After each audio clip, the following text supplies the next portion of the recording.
नमस्कार, मी कीर्ती गायकवाड. स्वागत आहे आपलं आय न्यूज 28 मध्ये.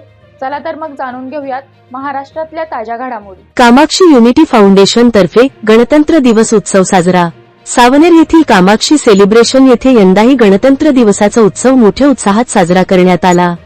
या कार्यक्रमाची सुरुवात ॲडव्होकेट मनोहरराव घाटोडे यांच्या हस्ते झेंडावंदनाने झाली. राष्ट्रध्वजाला सलामी देत उपस्थितांनी देशभक्तीची भावना व्यक्त केली. या उत्सवात राष्ट्रध्वजाचे महत्त्व, भारतीय संविधानाची ताकद आणि स्वातंत्र्य सैनिकांच्या बलिदानाचे स्मरण करण्यात आले. उपस्थित नागरिकांनी एकत्र येऊन देशसेवेची शपथ घेतली आणि देशप्रेमाचा आविष्कार साजरा केला. कार्यक्रमाला अनेक मान्यवरांची उपस्थिती होती. यामध्ये सौ रत्नमाला घाटोडे, पंकज घाटोडे, सौ अश्विनी घाटोडे, डॉक्टर पराग घाटोडे, सौ डॉक्टर सुजाता घाटोडे तसेच आम आदमी पक्षाचे जामुवंत वारकरी, कालिदास बुधोलिया, संजय राऊत, गजोभाऊ चौधरी, छत्रपती लांबट, रुई शेख, अन्सार शेख, योगेश राऊत, विजय डोंगरे यांचा समावेश होता.